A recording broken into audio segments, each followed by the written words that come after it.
J'ai hérité d'une maison que je n'avais jamais visitée. Le notaire m'a dit de ne pas y aller seul. Ma tante Berthe est décédée le mois dernier, à 86 ans. Je ne l'avais pas vue depuis 20 ans, elle vivait dans un village reculé dont je ne connaissais même pas le nom exact. Pourtant, selon le notaire, elle m'avait légué sa maison, avec tout ce qu'elle contenait. J'ai appris la nouvelle par téléphone.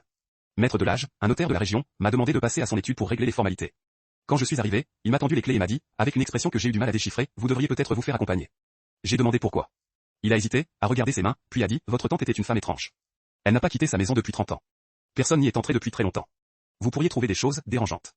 J'ai ri, pensant à une maison remplie de bibelots et de vieux papiers. J'ai dit que je gérerais, et je suis parti avec les clés. La maison se trouvait au bout d'un chemin de terre, entouré d'arbres qui formaient une voûte au-dessus de la route. Elle était grande, ancienne, avec des volets fermés et une façade mangée par le lierre. J'ai ouvert la porte avec difficulté, et une odeur m'a frappé, une odeur de renfermé, de poussière et de quelque chose de plus doux, presque écœurant. L'intérieur était étrange. Pas désordonné, au contraire, tout était rangé, net, comme si la maison attendait une visite. La table était mise pour une personne. Une assiette, un verre, un couvert, un verre de vin à moitié plein. Sur la cheminée, une horloge arrêtée à 3h moins 10. Sur un fauteuil, un pull tricoté, posé avec soin, comme si quelqu'un venait de l'enlever. J'ai fait le tour des pièces, le cœur de plus en plus serré. Dans la chambre, le lit était fait, et sur l'oreiller, une petite enveloppe à mon nom.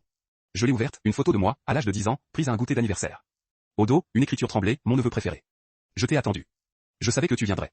J'ai senti un froid me parcourir. Ma tante Berthe n'avait jamais assisté à mes anniversaires. Je ne l'avais jamais rencontrée de ma vie, selon mes parents. Alors comment avait-elle eu cette photo, prise dans notre jardin, le jour de mes 10 ans? J'ai appelé ma mère, tremblant. Elle a marqué un long silence, puis m'a dit, Berthe, on ne t'a jamais raconté, mais elle te regardait de loin. Depuis le jour de ta naissance. Elle était bizarre, obsédée par toi. On a coupé les ponts à cause de ça. Je n'ai pas dormi de la nuit. Le lendemain, j'ai rappelé le notaire pour lui demander de vendre la maison, sans y retourner.